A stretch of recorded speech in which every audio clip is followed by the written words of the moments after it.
नमस्कार, मैं रचना शर्मा। चढ़ती कला टाइम टीवी देख रहे हैं सभी दर्शकों का स्वागत करती हूं। आप देख रहे हैं हरियाणा के समाचारों की शुरुआत से पहले एक नजर आज के मुख्य सुर्खियों पर।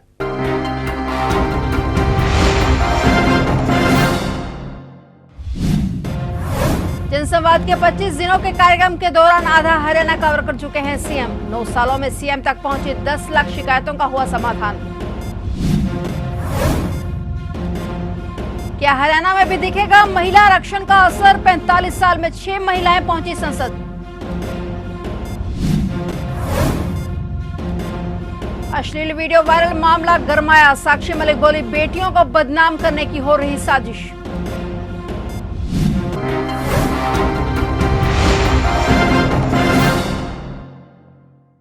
और अब समाचार विस्तार से। मुख्यमंत्री मनोहर लाल ने पिछले 9 वर्षों में अनेक साहसिक फैसले लेते हुए भ्रष्टाचार पर प्रहार कर सुशासन के अपने संकल्प को साकार करने का प्रयास किया है। तो सीएम विंडो और जनसंवाद के जरिए आमजन की तकलीफों को निरंतर दूर कर रहे हैं। और 2 अप्रैल को भिवानी से जनसंवाद कार्यक्रम का आगाज करने के बाद मुख्यमंत्री 10 जिलों में कार्यक्रम कर चुके हैं। मुख्यमंत्री ने 90 दिनों की जनसंवाद कार्यक्रम की रूपरेखा तैयार की है, जिनमें से लगभग 25 दिनों के कार्यक्रम पूरे हो चुके हैं। मुख्यमंत्री अब तक जनसंवाद कार्यक्रम कर आधे हरियाणा को कवर कर चुके हैं।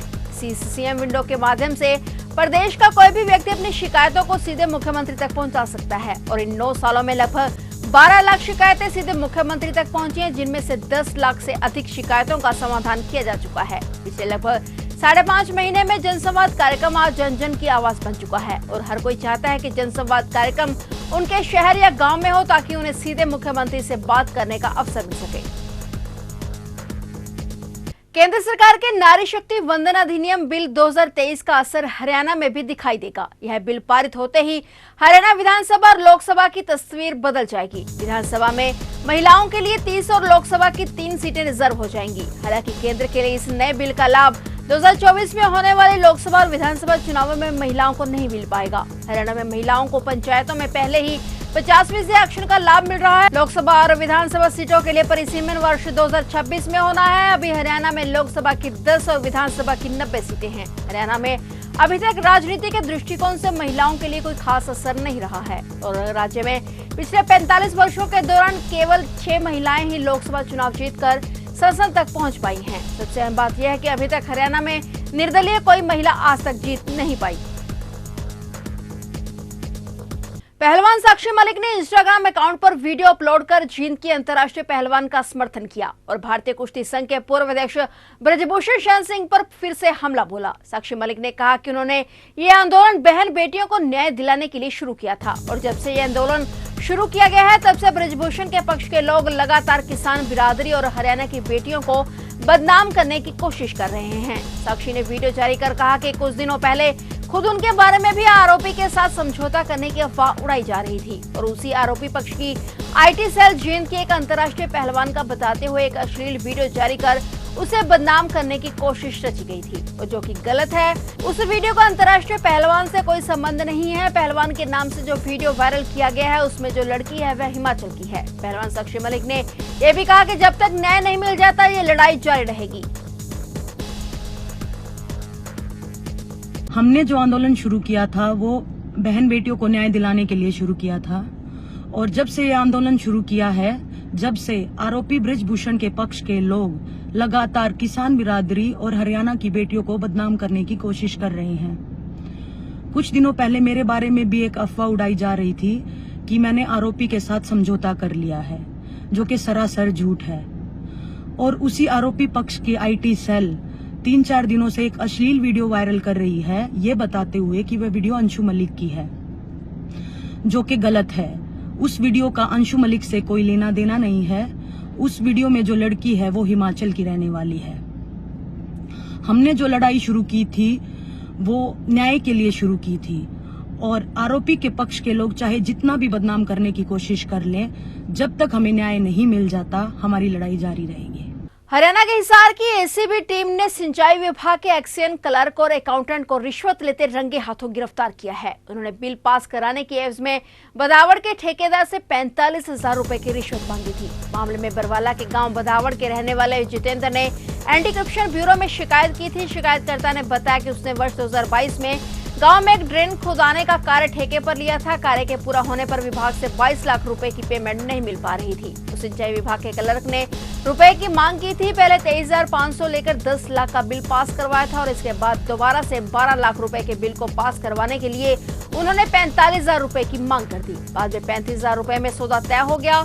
उसके बाद जितेंद्र ने विजिलेंस टीम को शिकायत दे दी। ठेकेदार जितेंद्र द्वारा शिकायत देने पर इंस्पेक्टर अजीत सिंह गिल ने टीम तैयार की और ठेकेदार जितेंद्र को रुपए देकर भेजा। ठेकेदार ने जैसे ही सुखविंदर को 35,000 दिए, एसीबी इंस्पेक्टर ने सुखविंदर को रिश्वत लेते रंगे हाथों पकड़ लिया। इसके बाद सिंचाई विभाग ने लेखालिपिक जगदीश चंद्र को भी टीम ने हिसार के ग्लोबल स्पेस से काबू किया और वहीं एक्सेन को नहर कॉलोनी हिसार से काबू किया गया।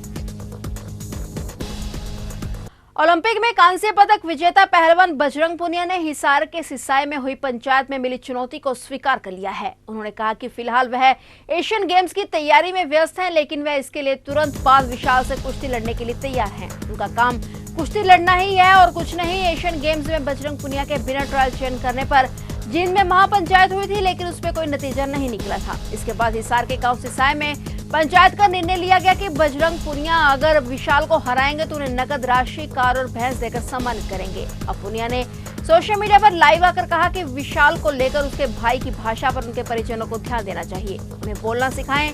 सभी की बहन बेटियां एक जैसी होती हैं। पुनिया ने कहा कि रही बात चैलेंज की तो वह उसे एशियन गेम्स के बाद आकर स्वीकार करेंगे।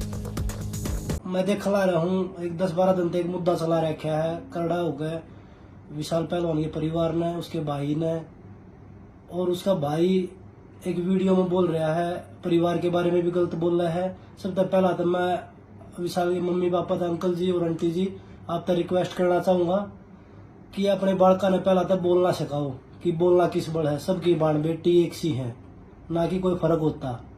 आपके घर में भी बाण बेटी होंगी, उनका न देख कर बोलिया करो, ठीक है ना। पहला तो उन्हें बोलना सिखाओ। चैलेंज की बात बाद में आवा है, ठीक है। और रही बात चैलेंज की, चैलेंज एशियन गेम्स के बाद चैलेंज ने भी एक्सेप्ट करेंगे कि जाते को ना अब किधर देश छोड़ के बाजी मरिया ना हूँ, ना मेरा जमीर मरिया है। जो ये भोकन लग रही है ना कि धरना बेच के, धरना बेचाना है। 28 तारीख ने जो फैसला लिया था ना, वो हमारी खाप पंचायत ने, हमारी चौधरिया ने लिया था, जितने संगठन जुड़ रहे थे उनने लिया था। उसने पूरा कर्ण खतरा में आगे बढ़ रहे थे। जब पुलिस ने डंडे मार के उठाए थे, उड़े थे, खुद उठकर ना आए, ठीक है ना। जमीर ना बेचा, बोल रहे धरना बेच दिया। बाण बेटिया की इज्जत की लड़ाई खातिर लड़ रहा था, अपना निजी स्वार्थ देखकर ना लड़ रहा था।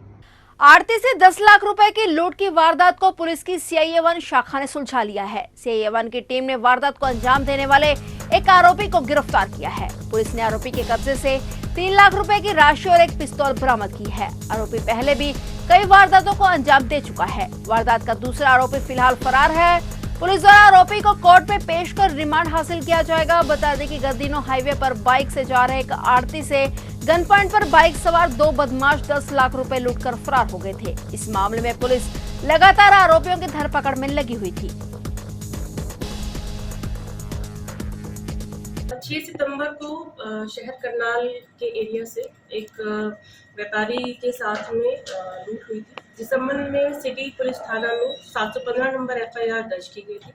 और इसमें हमने CIA टीम में इंस्पेक्टर गुरजिंदर और उनकी टीम के द्वारा कार्रवाई करते हुए 19 सितंबर को हमने एक आरोपी को गिरफ्तार किया है। ये प्रमोद उर्फ मद्दी नाम का आरोपी है, जो एक आदतन अपराधी है, जिसके खिलाफ पहले भी 5 मुकदमे चोरी और डकैती के और आर्म्स एक्ट के तहत दर्ज है। ये गुड़गांव, सोनीपत और पानीपत में एक्टिव है और इसको भी गिरफ्तार किया गया है। आरोपी से एक देसी कट्टा, जिंदा कारतूस, मोटरसाइकिल, 3 लाख रुपए और एक बैग जो है, जो कि शिकायतकर्ता का बैग जिसमें ये सभी सामान मौजूद था, वो भी बरामद किया गया है। और इसके अभी हम पुलिस रिमांड प्राप्त कर रहे हैं। कितने की लूट थी और कितने लोग शामिल थे इसमें? ये करीबन 10 लाख रुपए जो उन्होंने मुद्दे ने बताए थे। और इसमें अभी और आरोपियों के नाम भी सामने आए हैं। अभी पुलिस रिमांड प्राप्त करके इसकी जो है गहराई से जांच की जा रही है और जो बकाया गिरफ्तार जो आरोपी हैं उनके भी कितने बरामद, क्या रिकवरी? 1 लाख अभी बरामद किया। कैसे पता चला मैडम, इसको कैसे पता चला कि इसके पास कैश है? कहाँ से पकड़ा गया? ये इनका जो मोडस ऑपरेंडी है, ये इसको जो है सेक्टर 4 के एरिया से ही गिरफ्तार किया गया है। और इनका जो मोडस ऑपरेंडी है, ये जब शिकायतकर्ता बैंक में अपनी किसी ट्रांजैक्शन के लिए गए थे, तब वहां से निकलते हुए कुछ रेकी वगैरह ये लोग करते हैं, पहले से ऑब्जर्व करते हैं इस तरह के अपने वारदात से पहले, तो वही इनके द्वारा किया गया है। और मतलब बैंक से निकलते हुए की ये वारदात थी। और जो इसमें बाकी आरोपी हैं, उनको भी अभी हम ढूंढ रहे हैं और पुलिस रिमांड प्राप्त करके बाकी अगर इसमें कोई और भी शामिल है या किस प्रकार से ये ऑपरेट करते थे, उस सारी की जानकारी ली जाएगी। रेवाड़ी जिले में दिल्ली जयपुर हाईवे पर एक हादसा हो गया, जहां एक तेज रफ्तार ट्रक ने 2 महिलाओं को कुचल दिया। इस हादसे में दोनों की मौत हो गई। दोनों महिलाएं एक दूसरे का हाथ पकड़कर हाईवे क्रॉस कर रही थी। पुलिस दोनों के शव का पोस्टमार्टम कराने की कार्रवाई में जुटी हुई है। वहीं फरार ट्रक चालक के खिलाफ मामला दर्ज कर लिया गया है। हरियाणा में 2 दिन बाद फिर से मौसम में बड़ा बदलाव देखने को मिलेगा। चंडीगढ़ मौसम विभाग ने 22 सितंबर से बारिश के आसार जताए हैं। विभाग ने सूबे के 10 जिलों में बारिश को लेकर येलो अलर्ट जारी किया है। इन जिलों में गरज चमक के साथ 30 से 40 किलोमीटर प्रति घंटे की रफ्तार से हवाएं चलेंगी। 24 घंटे के दौरान हरियाणा के 5 जिलों में बारिश हुई। सबसे ज्यादा बारिश रेवाड़ी, महेंद्रगढ़, कुरुक्षेत्र और अंबाला में रिकॉर्ड की गई है। हरियाणा में मौसम विभाग ने 22 सितंबर से अलर्ट जारी किया है और ये 23 सितंबर को भी जारी रहेगा। 22 को उत्तर हरियाणा के पंचकुला, अंबाला, यमुनानगर, कुरुक्षेत्र, कैथल और करनाल में, दक्षिण और दक्षिण पूर्व के सिरसा, फतेहाबाद, हिसार, जींद में येलो अलर्ट है। और वहीं 23 को 17 जिलों में मौसम विभाग ने बारिश के आसार जताए हैं। भारत सरकार के निर्देशानुसार राजकीय आदर्श संस्कृति वरिष्ठ माध्यमिक विद्यालय रायपुर रानी में स्वच्छता ही सेवा अभियान के तहत 1 दिवसीय जागरूकता पखवाड़ा मनाया गया। इस अवसर पर ग्रामीण विकास महानिदेशक हरियाणा जयकिशन अभीर के साथ कई गणमान्य मौजूद रहे। कार्यक्रम के दौरान विद्यार्थियों ने स्कूल परिसर से लेकर बीडीपीओ कार्यालय तक एक जन जागरूकता रैली निकाली।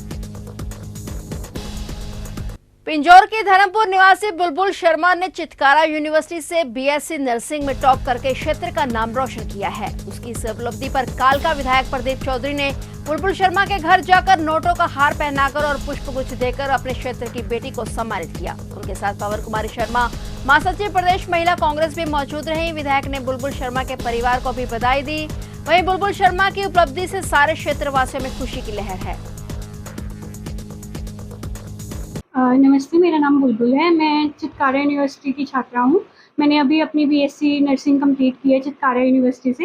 मैंने अपनी स्कूलिंग अमरावती विद्यालय से की है, जिसमें मेरे 10th में 8.4 CGPA थी और +2 में मेरे 78% मार्क्स थे।